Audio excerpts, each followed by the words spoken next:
Bueno, mi nombre es Andrés Sánchez Bodas, estoy en este momento en Lima, Perú. Hemos culminado un primer seminario de formación introductorio sobre el enfoque de Carl Rogers. Y quiero decir primero que me sentí muy bien acogido por el grupo de APADEL que me convocó y bueno, me sentí muy cómodo, ¿no? Y en este reportaje se me ha preguntado quién soy.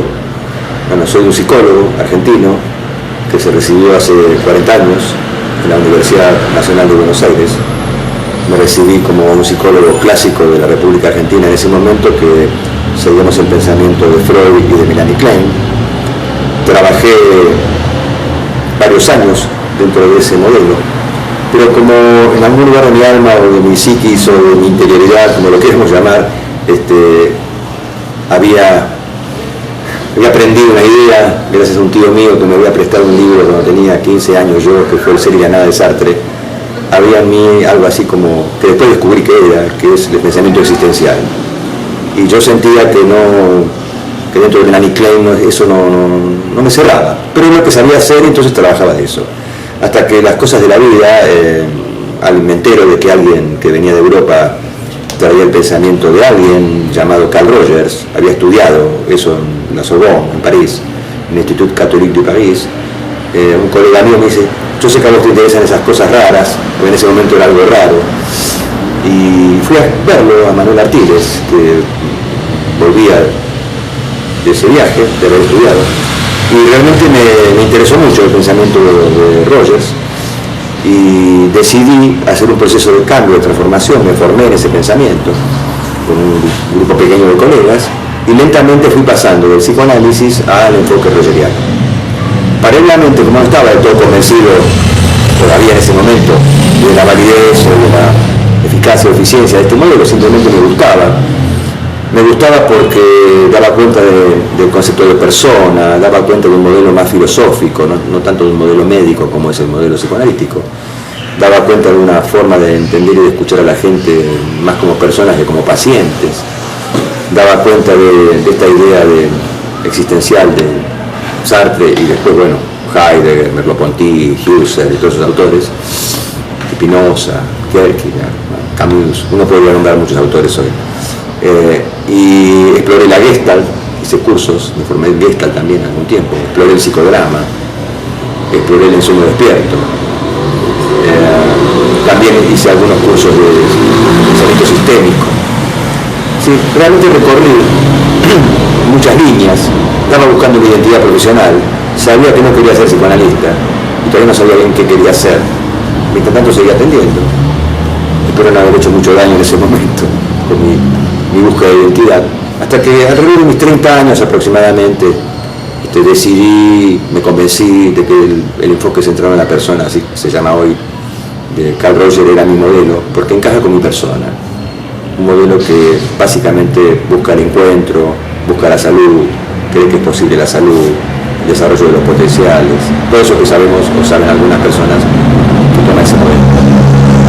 Eso me llevó hacia conocer lo que es el counseling, porque Rogers fue uno de los principales motivadores de esta disciplina que existe en 40 y pico de países. Y bueno, decidí crear una institución, decidí introducir esa profesión en mi país y bueno, y hoy soy el introductor de esta profesión en Argentina y el transmisor de esta idea.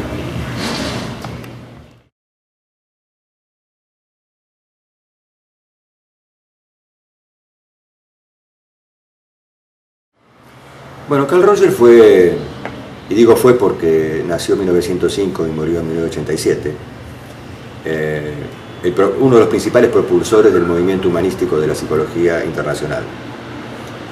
Fue un psicólogo, uno de los pocos psicólogos en la historia que creó una escuela, que creó una línea, y eso creo que no es casual, porque la línea es una línea psicológica, como dije, no una línea médica. Fue un empirista, fue un práctico, que durante muchos años asistió niños y después personas adultas, aislado de alguna manera en un momento de la historia norteamericana, en un pueblo llamado Rochester. Eso implicó que él, sin darse cuenta, y esto es lo gran valioso de este psicólogo, que empezó a transformar lo que le habían enseñado, y sin darse cuenta inventó una teoría, inventó un método, inventó una forma de ayudar a las personas a sentirse mejor, a lograr su bienestar. Cuando volvió, y esto es una metáfora, diríamos, chistosa, cuando volvió a la civilización académica en la Universidad de Wisconsin, porque lo contrataron para dar clases y estar ahí, él comentaba lo que hacía y le decían: doctor, lo que usted hace no lo dijo nadie. Y entonces, ¿qué tuvo que hacer ahí? Ayudado por la universidad y sus alumnos, fue construyendo toda una teoría. Tuvo que ponerle nombre a lo que él hacía. Esto yo insisto mucho en esto, porque viste que vieron que hay muchas escuelas, muchos autores que teorizan sobre teoría, ¿no es cierto?, sobre la teoría de otro, y practican lo que practican sobre la teoría de otro. No está mal hacer eso tampoco, de alguna manera lo que hacemos la mayoría. Él lo sacó de su propia empiria, de su propio trabajo, y creó un modelo que está considerado entre los 10 modelos más importantes de la psicoterapia y el counseling del mundo. Se han hecho encuestas, algunas lo posicionan en un cuarto lugar después de Freud, de Watson, de Skinner, ¿no? Y ha tenido influencias importantísimas en el mundo, la sigue teniendo, esencialmente en la psicoterapia, en la educación y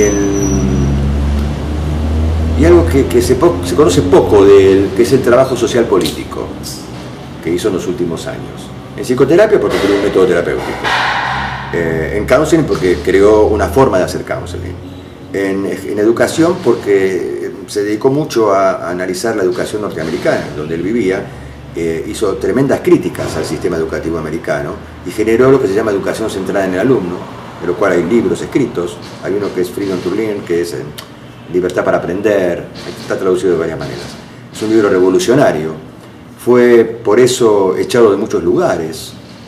A veces yo lo comparo metafóricamente con Freud, ¿no? Que estos genios, cuando dicen cosas, a veces enojan mucho al establishment de esos lugares. Y fue muy criticado, entre otras cosas porque es un autor simple, sencillo en cómo escribe y profundo en lo que dice y hace. Y en la última etapa de Rogers, él decidió no ser más un terapeuta. Ya creo que había pasado su tiempo de atender personas y se dedicó a los grandes grupos, y toda su teoría de lo humano la fue aplicando en cómo mejorar los vínculos, y de hecho fue convocado a diferentes países, por ejemplo a Sudáfrica, para trabajar el tema del apartheid. Fue también convocado a Irlanda para unir grupos que todos sabemos que había y sigue habiendo grandes divisiones de católicos, protestantes. Y hacía grupos de encuentro donde estos líderes políticos, cuando podían conocer a su opositor como una persona, ¿no?, se sorprendían de pensar que enfrente, al que a lo mejor hasta ayer se estaban tirando tiros, era una persona igual que él. Eso ayudó mucho, tanto que fue candidato al Premio Nobel de la Paz. No se la dieron, pero fue propuesto varias veces por sus libros y sus aportes. Si se me pregunta también, cuáles fueron sus influencias, es muy curioso esto, porque en realidad él fue formado como un típico psicólogo norteamericano de la década del 20 y 30, en psicoanálisis y en conductismo. Y vuelvo a repetir, desde la empiria, sin saberlo todavía, recién a los 40 y pico de años, él descubrió, gracias a sus alumnos, que era un existencialista y era un fenomenólogo. Y ahí él dice que empezó a leer a Husserl, empezó a leer a Heidegger. No lo dice en ningún lado, pero yo supongo que lo hizo también a Merleau-Ponty, porque es notorio la influencia de estos autores en los libros posteriores a esa época, a Kierkegaard también. Creo que el primer autor que leyó fue Kierkegaard, si no me olvidé. Y también es importante, recobró algo que había quedado en su historia, que fue todo el pensamiento oriental, que como sabemos también está muy vinculado al pensamiento de Heidegger. Y si uno lee sus textos es evidentísimo la influencia oriental, no explícita, él no dice en ningún lado esto me inspiró en. Y también es interesante decir otra cosa, también se nota mucho la influencia religiosa. Él era hijo de pastores protestantes, muy rígidos. Como tuvo grandes dificultades con el padre cuando elige ser psicólogo y no pastor, que parece su designio familiar, él se peleó y tuvo muchos años distanciado de su familia. Inclusive llegó a decir que era ateo en algún momento, o agnóstico. En realidad estaba enojado con el padre y alejado de la rigidez de la iglesia, en ese caso protestante. Pero en los últimos años, el último libro de él, antes de morirse, El camino del ser, A Way of Being en inglés, él habla de la trascendencia, se pregunta sobre Dios, se pregunta acerca de si eso es posible, ¿no? Bueno, eso sería una pequeña síntesis. Entonces, en realidad no tuvo influencias, es interesante decir esto, no tuvo influencias directas del existencialismo, fue un existencial sin saberlo. Después sí, se ocupó de estudiarlo, ¿se entiende? Los que somos seguidores de este autor, nos entramamos con él en función de que buscamos el pensamiento existencial, el pensamiento fenomenológico y el método, porque creemos que esa es la mejor manera de ayudar a las personas. No tuve posibilidades, lamentablemente, de conocerlo personalmente a Rogers, por una circunstancia que la comento. Cuando decido poner la carrera de counseling, que después puedo explicar de qué se trata, le escribo a Rogers. Esto fue en el año 1985, 1986, cuando inicio este proyecto, y él me responde y me apoya, y tengo varias cartas de él. Y cuando, bueno, la instalo la carrera, que es en el año 1987, le escribo a Rogers diciéndole, bueno, doctor, me gustaría que usted pudiera venir a Argentina y, bueno, establecer un vínculo, y no me responde las cartas, y me entero, meses después, en esa época no había mails, no había internet, eran cartas, que había fallecido en el mes de febrero de ese mismo año. Así que, bueno, no tuve la posibilidad de conocerlo directamente. Sí, a través de ser quien soy hoy en el modelo rogeriano, que de alguna manera podríamos decir que soy uno de los representantes latinoamericanos de este modelo. Bueno, me he vinculado casi todas las grandes figuras del enfoque norteamericanos, brasileros, ingleses, bueno, rusos, porque he participado de muchísimos congresos y encuentros de este modelo. Así que, bueno, de hecho hay una red donde estamos en permanente contacto con todos los creadores en diferentes países.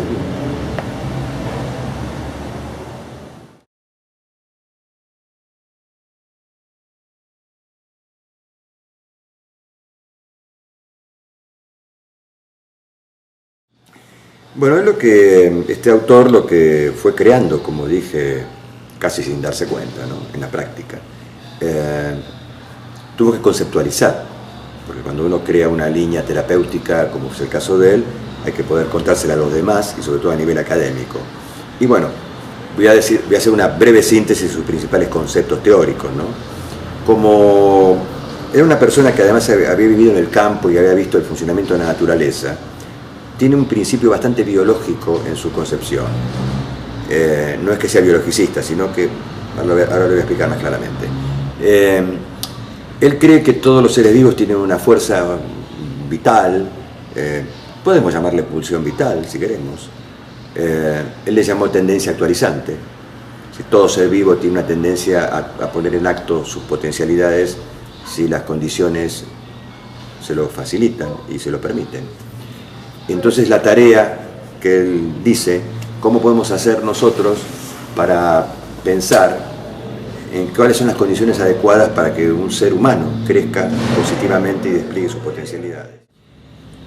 Y esto de desplegar potencialidades es lo que se notaba cuando se veían las grabaciones y las filmaciones, porque como la universidad lo ofreció y él lo aceptó, y es interesante, porque si bien era un fenomenólogo sin saberlo y un existencial sin saberlo, por otro lado era un psicólogo norteamericano, donde la importancia de la investigación era clave en ese momento, sobre todo para ser aceptado en medios académicos.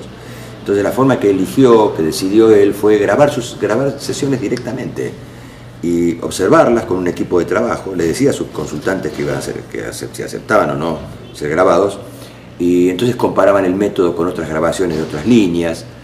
Y entonces es interesante contar también que cómo vamos llamando a esto que usted hace, doctor, le decían los discípulos, ¿no? De alguna manera. Y bueno, y ahí aparecieron conceptos que hoy algunos son muy conocidos, pero que fue uno de los, si no fue el primero, estoy seguro que fue de los primeros colegas que introdujo el concepto de empatía, por ejemplo. Es imposible atender a alguien, en cualquier línea, decía Rogers, ¿no? Si uno no se pone en lugar del otro, ya sea emocional y cognitivamente, ¿no? En el marco de referencia del otro. Es imposible ayudar a alguien si uno no se despoja de sus propios valores y lo acepta incondicionalmente, que sería una segunda condición. La empatía es la primera la segunda, la aceptación incondicional. Y obviamente para poder ser empático con el consultante y ser incondicional uno tiene que estar en un estado de coherencia interna. Con eso él generó lo que se llama un trípode, un terceto, un trípode actitudinal: empatía, aceptación incondicional, comprensión empática, también le dicen algunos, aceptación incondicional y congruencia o autenticidad.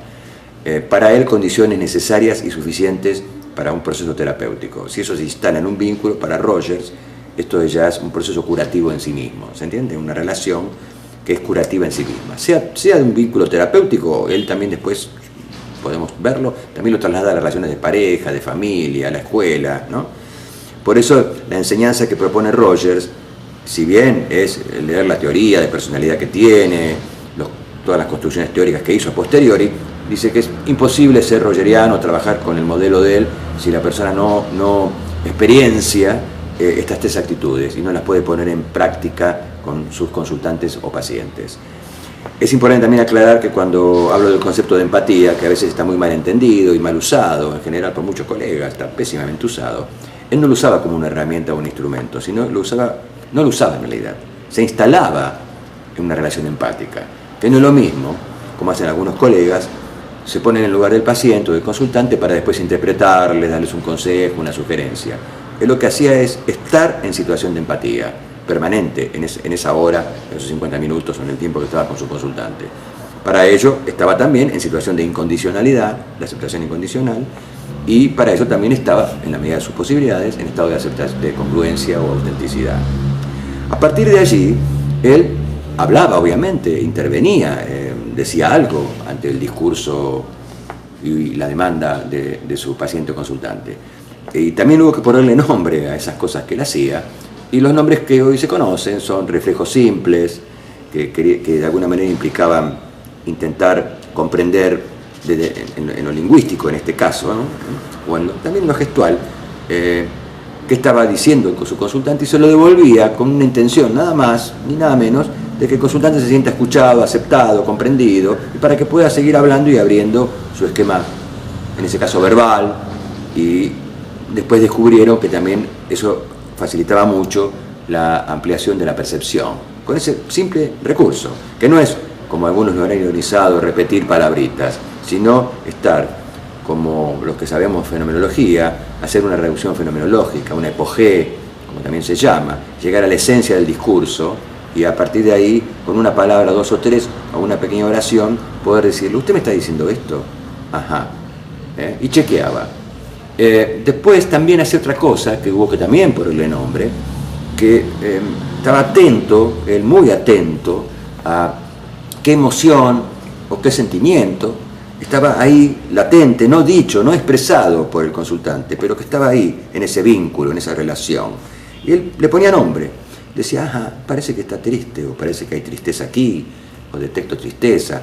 Hubo que ponerle un nombre y se llamó reflejo de sentimiento, de feelings, ¿no? Él después se queja de esto. Cuando él lee esto, bueno, voy a terminar de explicar y después digo de qué se queja Rogers, de esto mismo, de él mismo. Pero también él hacía otra cosa. Pasaban varias sesiones, varias entrevistas, y él hacía una intervención de asociar, ¿no?, cosas que el consultante había dicho, ¿no?, en sesiones anteriores con lo que estaba diciendo en ese momento.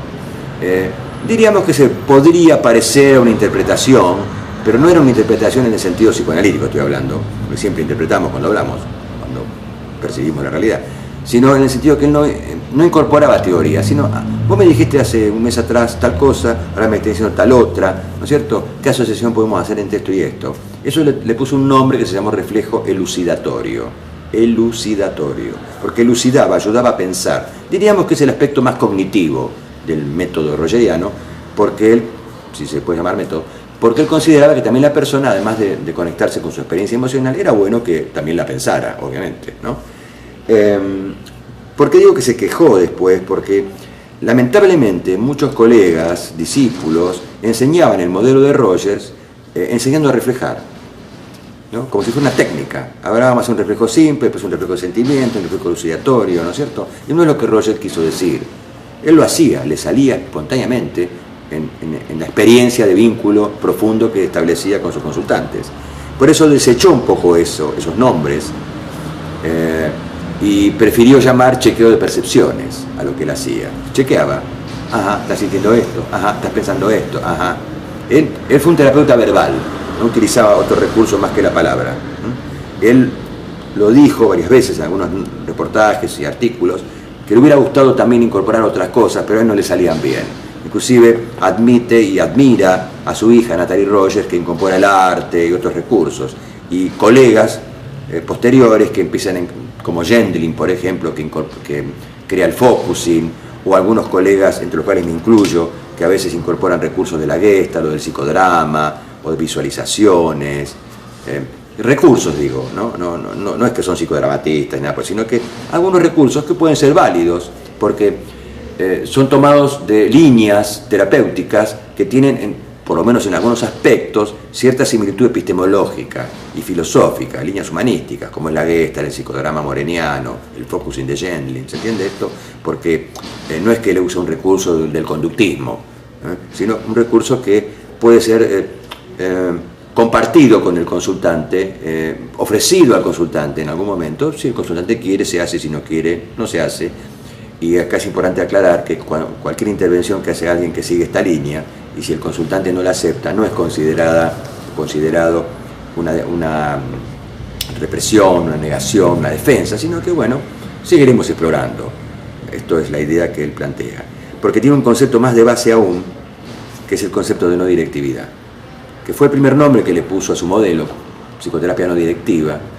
Se lo puso como contraposición al conductismo de ese momento y al psicoanálisis del yo del momento que él escribía, y después tuvo que revisarlo porque era una manera de definir su modelo desde lo que no hacía, ¿se entiende? No dirigía.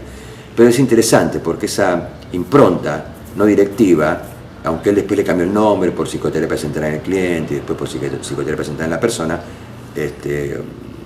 y más aún por enfoque centrado en la persona, porque él considera que su modelo es mucho más que una psicoterapia o counseling, es un modelo, es un enfoque, un modo de pensar las relaciones humanas. Como psicólogo, psicoterapeuta lo puedes aplicar, como counselor lo puedes aplicar, como educador lo puedes aplicar, y también, ¿por qué no?, en tus vínculos personales. Y por eso le prefiero llamarlo Person-Centered Approach, así se llama en inglés, una aproximación centrada en la persona, un enfoque centrado en la persona, ¿se entiende? Porque considero que era más amplio lo que le había aportado. Eso ya más de grande lo hizo. A ver, vuelvo a insistir, Roger usó solo el método verbal, pero muchos neo-rogerianos o posteriores a él, entre los cuales me incluyo, también incorporamos otras metodologías que consideramos válidas para facilitar lo que es la apertura perceptual. ¿Por qué facilitar la apertura perceptual? Porque también se piensa que es la salud y la enfermedad desde este lugar.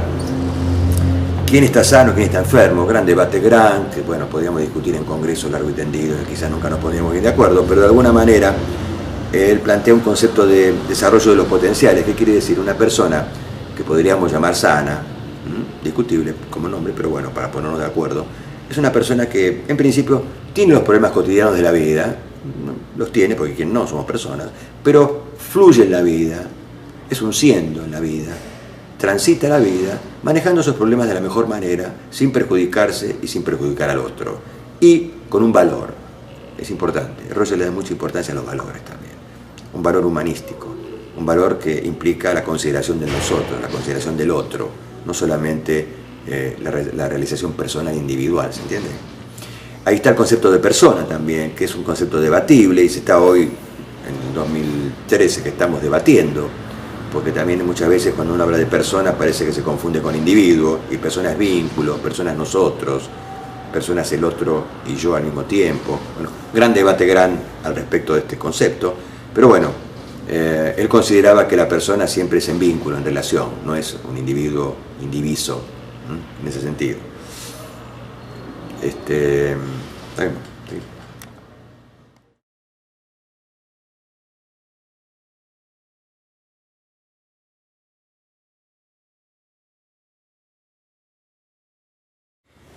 Cuando se siguió explorando lo que Roger hacía en estas investigaciones, que ya tienen como 70 años, no sé, estas investigaciones, se descubrió que los procesos que Roger coordinaba tenían etapas, tenían momentos, no solamente había un método terapéutico, que como dije, podríamos llamarlo fenomenológico existencial, sino que también las personas que eran asistidas de esta manera vincular, pasaban por momentos, describían su problemática. Se llama, yo le puse un nombre a esto para poder, una regla mnemotécnica, se le llama proceso David, como David pero sin la D. La D es de descripción, la A es de análisis, la B corta de valoración y la I es de integración. ¿Qué quiere decir? Un proceso terapéutico completo para Rogers tiene que pasar por estas 4 etapas, donde el consultante describe lo que le pasa, lo analiza, no en el sentido psicoanalítico, sino lo revisa, lo reestructura, lo revaloriza. ¿Qué quiere decir? Las personas tenemos constructos adquiridos en nuestra historia, en nuestras vidas de relación, en nuestras vidas pasadas y presentes, y es importante revisarlas, ya sea cognitiva, pero también experiencialmente, conectarse con lo que se siente con esas construcciones. Y si lo logra, que sería el ideal, se integra de otra manera. ¿Qué quiere decir?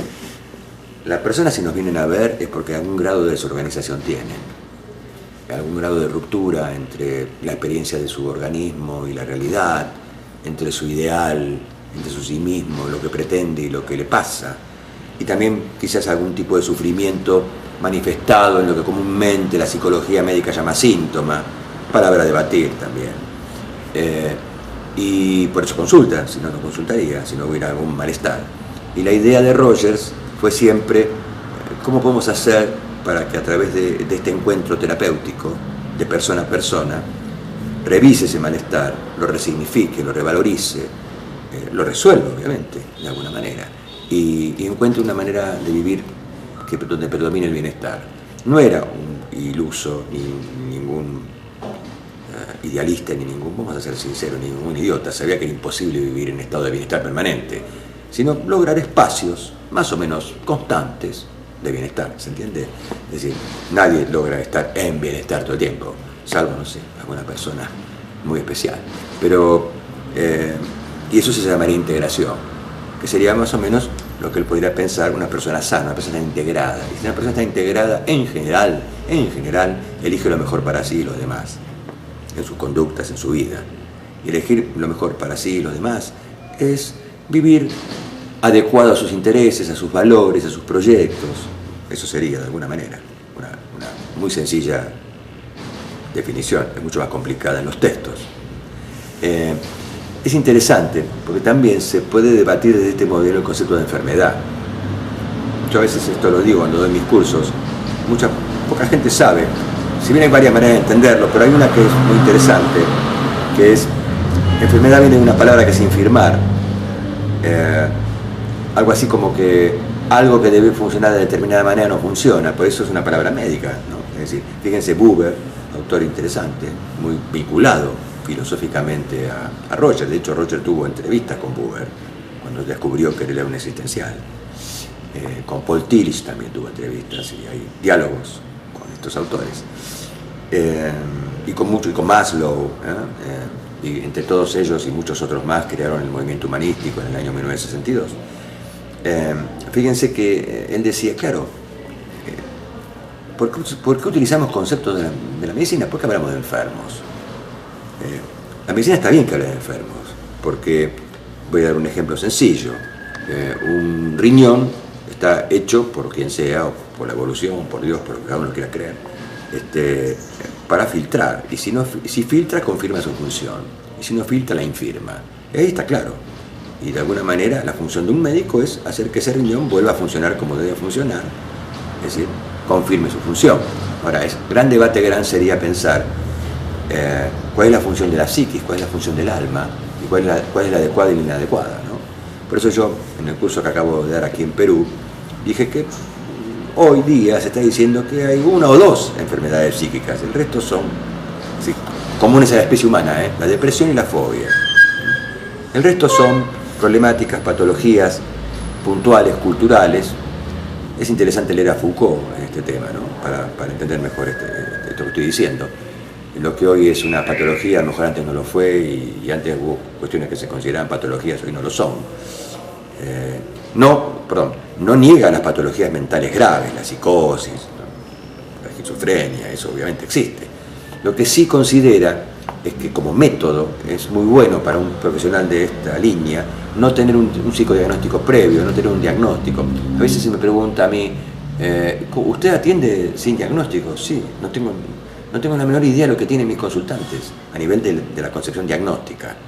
Obviamente sé hacer un diagnóstico, si me lo pide una obra social, un prepago, lo escribo, lo sé hacer, pero ahí me baso, sí, en eso sería un ortodoxo. Yo no soy un ortodoxo rogeriano, pero ahí sí sería un ortodoxo rogeriano.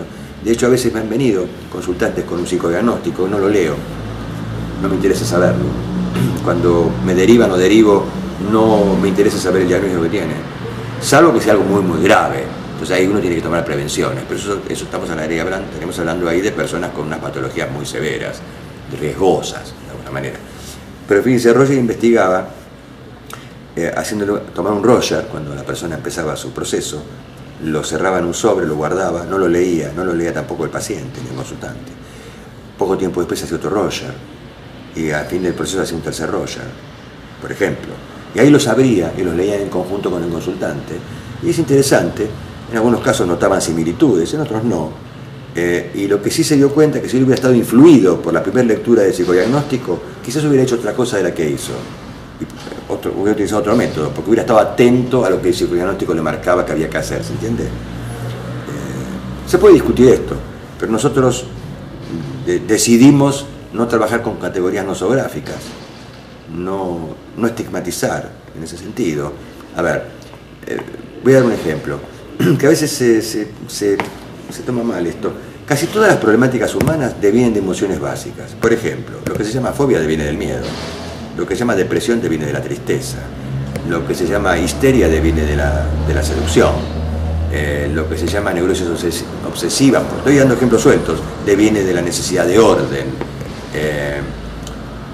lo que se llama manía deviene de la alegría, y lo que se llama estados maníaco-depresivos o bipolares deviene de la alegría y la tristeza, que van y vienen, ¿se entiende lo que digo? Son niveles. Esto se estudia poco, que hay una emoción básica atrás de cualquiera de estas cuestiones que se le ha puesto un nombre. Alguien que está deprimido en realidad está triste. Parece una tontera, como lo digo, pero si está triste, ¿por qué alguien está triste? Porque algo perdió. La tristeza tiene que ver con una pérdida, real o imaginaria. Entonces trabajemos la pérdida, no la depresión.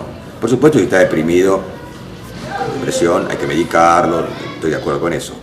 Pero si tiene miedo, si tiene fobia, como le llaman algunos colegas, en realidad yo digo, tiene mucho miedo. La fobia en realidad es el miedo a una sola cosa, ¿no? Es porque hay una sensación de amenaza, real o imaginaria, ¿no? ¿Se entiende? Es una manera sencilla de explicar. Y si uno agarrara el DSM-4 y leyera patología o trastorno por trastorno, vería que atrás de cada uno de ellos hay una emoción de base que se está manifestando de alguna manera. Eso sería la idea de salud y enfermedad, muy simplemente dicha.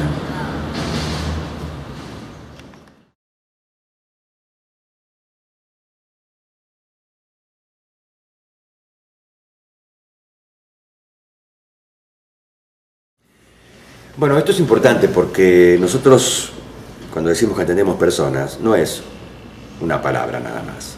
Es decir, a mí no me viene a ver un fóbico, no me viene a ver una neurosis obsesiva, me viene a ver Juan, que tiene miedo, me viene a ver Alondra, que tiene algunas conductas rituales y sufre por eso, me viene a ver Rosa, porque tiene dificultades matrimoniales, me viene a ver José, porque tiene dificultades de impotencia sexual, pero en realidad viene a ver porque se siente poco hombre, porque sufre por eso. Entonces si bien estas personas que estoy imaginando y estas 3-4 situaciones que imaginé, obviamente significan un problema, no hay ninguna duda.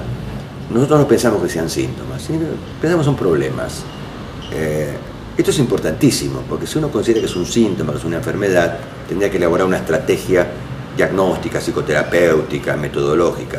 En cambio, fíjense que es muy curioso, cuando uno lo piensa como una persona que tiene miedo, como Juan, que está miedoso, es muy interesante, porque se puede trabajar más rápidamente esa problemática, que si uno piensa que tiene una fobia, por ejemplo. Pero además, esto permite a la persona sentirse comprendida como tal, y no como un enfermo o como un nombre. Vuelvo a repetir lo que dije un poco más atrás, es que obviamente si uno trabaja para un sistema médico, probablemente uno tenga que utilizar alguna terminología, no lo discuto, porque uno vive en sociedad y a veces necesita saberlo, pero no cuando se está en la relación terapéutica de ayuda. Juan es Juan, no un fóbico. Juan es alguien que tiene miedo, punto. Veremos por qué, veremos para qué, veremos qué significa eso para él y por qué sufre por eso. Esto también es importante trasladarlo a la afuera de Juan, de este Juan que inventé. La idea no es que solamente resuelva su miedo y que ya deje de tener ese miedo, no sé, a las arañas o a los perros, sino que también pueda, si Juan quiere y si la situación lo permite, también replantearse su sentido de vida, su existir, su estar en el mundo, su estar con el otro, con sus parejas si las tiene, con su familia si las tiene, con sus amigos si los tiene, con sus compañeros de trabajo, con su proyecto vital, con su compromiso político. Roger mucho no se metió en este tema de lo político, sí ayudó a conflictos políticos, pero nunca se explicitó muy bien cuál podía ser su ideología, aunque hay autores que lo han estudiado y dirían que en el fondo Roger, sin saberlo, era un anarquista, un idealista de que era posible algún día pensar un mundo donde no hubiera personas que mandaran a otras personas y condicionaran la vida de los demás, ¿no? Pero bueno, él nunca lo explicitó, son lecturas que se llevan a posteriori, pero sí, no tengo ninguna duda, porque además lo vemos en la práctica, como las personas que pasan por estos procesos. En ese sentido diría que podría ser similar a los que se atienden con alguien que siga a Viktor Frankl o a Binswanger, algún autor que le dé importancia a lo existencial, no solamente a la resolución del problema o el síntoma, sino a la vida como un todo, en lo que yo llamo en algunos de mis libros el nosotrear. Es un verbo que inventé, porque creo que se sabe que un verbo implica acciones, y si alguno lee alguno de mis libros, sobre todo el enfoque holístico centrado en la persona, donde yo hablo del nosotrear, yo nosotreo, tú nosotreas, él nosotrea, nosotros nosotreamos, vosotros nosotreáis, ellos nosotrean. Cada una de estas declinaciones de este verbo inventado implica un modo de estar con el otro. Es un modo metafórico que me pareció bueno y si alguno lo quiere leer, es interesante, porque creo que estos modelos existenciales apuntan no solo a que las personas se sientan bien consigo mismas, sino fundamentalmente en el vínculo con los demás. En realidad, en el fondo, uno está esperando o aspirando. Me salió esperando, un fallido. Yo quería decir aspirando, pero está interesante, porque habla de esperanza. Un mundo mejor, no solamente curar a la persona de la patología que tiene.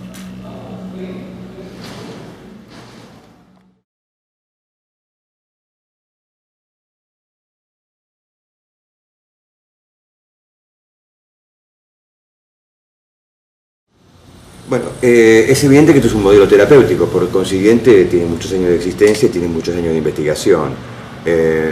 Puedo decir sinceramente, porque también nosotros hemos investigado ese modelo en mi país, en Argentina, hemos hecho una investigación con 375 consultantes y ha demostrado su eficiencia y eficacia en la mayoría de las problemáticas humanas.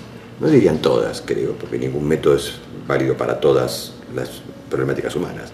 Pero en realidad, como estamos convencidos que atrás de cualquier síntoma, problema, como lo queramos llamar, hay un tema filosófico de base no resuelto, yo te diría que para el 80% de las problemáticas que las personas tienen de consultas en el día de hoy, este modelo es sumamente eficiente y eficaz. Por supuesto, insisto que uno también debe especializarse, no solamente tener este modelo, para eso uno debe formarse.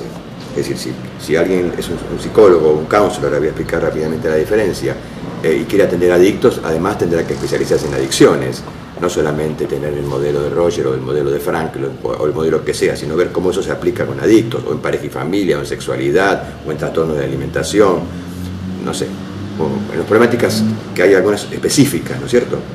Esto yo insisto porque a veces hay gente que es muy poco, no sé cómo decirlo, poco seria, poco ética, y no se especializa y atiende cualquier cosa, ¿no es cierto? Es decir, que además de formarse en una formación específica como psicoterapeuta, un psicólogo o un psiquiatra, haciendo un curso de posgrado que aproximadamente duran 2 años, ese es el proyecto que traemos acá a Lima, Perú, por seminarios intensivos, ¿no? Que no solo implican la lectura del método, sino también experienciarlo con ejercicios, con roleplaying, con trabajos corporales, inclusión del focusing, bueno, de recursos metodológicos, sino también si se va a dedicar a alguna especificidad, bueno, además especializarse en eso, ¿no? Y por otra parte está el counseling, profesión, disciplina que tiene también muchos años en el mundo. En Argentina hace 25 años que lo incorporamos. Está coreada por los norteamericanos y fundamentalmente es una profesión que la puede estudiar cualquier persona que tenga estudios secundarios completos. No hay que ser psicólogo o médico, no es un posgrado, es una profesión en sí misma, una disciplina en sí misma, que se ocupa de atender personas que no tengan patologías severas, con la idea de prevención, desarrollo personal, resolución de problemas y trabajos en equipos con psicólogos y psiquiatras para resolver problemas más graves. Es decir, el counselor rogeriano, en este caso, basado en el enfoque de Roger, que es el que hacemos nosotros, es también un terapeuta, no es un psicoterapeuta, porque no se dedica a curar a nadie, sino se dedica a facilitar procesos de desarrollo humano y personal, resolver problemas. Por eso nosotros hemos creado una carrera que es más corta que la de la psicología, porque no requiere, si bien requiere saberes de psicopatología para no entrometerse en ámbitos que no le incumben, que es el ámbito del psicólogo o del psiquiatra, el ámbito de la psicoterapia, sino más bien el ámbito del desarrollo humano. Eso sería lo que hace un counselor. La idea nuestra acá en Perú es introducir el pensamiento, traer el pensamiento de Roger de una manera sistemática, formar personas, profesionales, como un posgrado para si son psicólogos, y también también puede ser educadores, personas que quede claro que en su certificación la habilitación será en función del título que tienen. Es decir, nosotros no vamos a habilitar a ser psicoterapeutas si no es un psicólogo clínico o no es un psiquiatra. Y podemos sí habilitar para ser counselor si cumple los requisitos que esa profesión en el mundo tiene, que bueno, aquellos interesados podrán charlar con nosotros y saberlas. Eso sería la idea.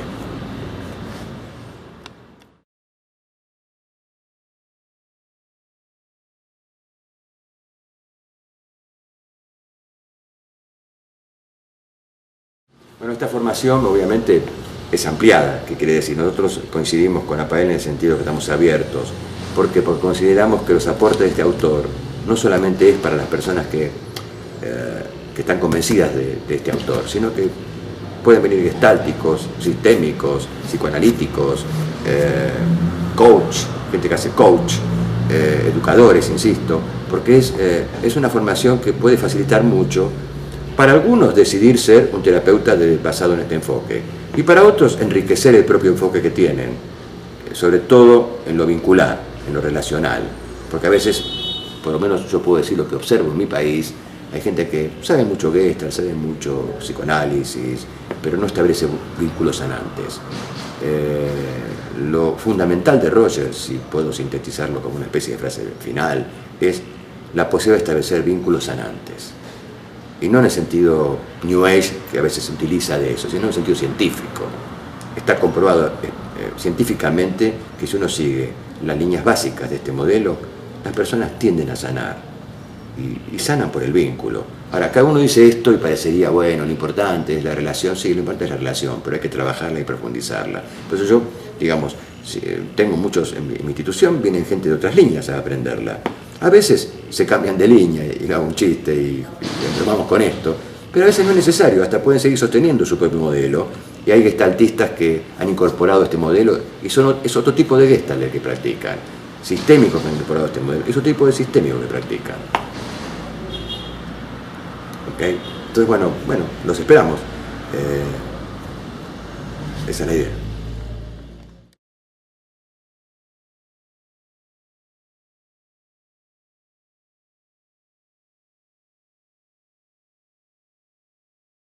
Bueno, para esta formación, ya sea de psicoterapia centrada en la persona y yo de counseling, creo que es imprescindible la formación de una institución, de una asociación, porque como en Perú todavía no está consolidado este modelo, nosotros estamos considerando de armar una asociación de psicoterapia y counseling basada en Carl Rogers.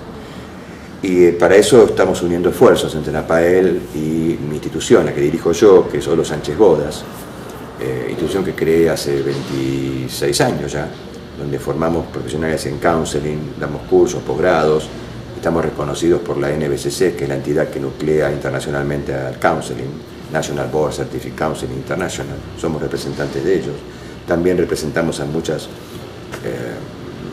líneas de otros países en el sentido de que organizamos congresos, eventos, donde intentamos integrar modelos. Nosotros no pensamos en la ortodoxia rogeriana, sino que creemos en Roger, pero también consideramos que se puede integrar con Viktor Frankl, se puede integrar con las líneas existenciales en general. De hecho, está nuestra idea de participar del Congreso Existencial que va a ser en el 2015 en Londres. ¿Por qué cuento esto de una manera también un poco rápida? Porque estamos intentando aunar esfuerzos, aprovechar una experiencia que tenemos en Argentina de 25 años y poder traerla a Perú, ofrecérsela a ustedes, a los peruanos. Pero para eso es importante que se formen, y para eso es importante la organización de la asociación. Y la idea es que hacer un curso, una formación que implique encuentros bimensuales y cada 2 meses. Vamos a comenzar en el mes de mayo. Oportunamente, seguramente se le informará exactamente el día, probablemente sea el tercer sábado de mayo o el tercer fin de semana de mayo. Y a partir de allí, bueno, durante 2 años, cada 2 meses, nos veremos trabajando lo teórico, lo experiencial y lo práctico clínico, con casos. Si alguno de los presentes o cursantes está atendiendo, podemos también facilitar la supervisión para ayudarlos a aprender. Yo traeré mis casos clínicos. Probablemente invitaremos otros docentes de mi equipo que son especialistas en alguna de las áreas más adelante, pero fundamentalmente Rogers se aprende haciéndolo, no solo leyéndolo. Yo digo siempre, hay gente que es rogeriana sin saberlo y hay gente que sabe Rogers de memoria y no es rogeriana. Yo digo que lo ideal es unir ambas cosas. Aprender a ser rogeriano significa aprender lo actitudinal, la filosofía, el sentido de la idea que trajo este hombre y perfeccionarla y modificarla, porque pasaron muchos años desde que se murió, y eso estamos nosotros, los discípulos, pero también estudiarlo, leerlo, teorizarlo y obviamente experienciarlo. Por eso nosotros trabajamos mucho con role-playing, con práctica, porque uno puede recitar de memoria una definición de Rogers y nunca saber aplicarla con un consultante, y eso a veces acontece. Así que bueno, los esperamos en mayo.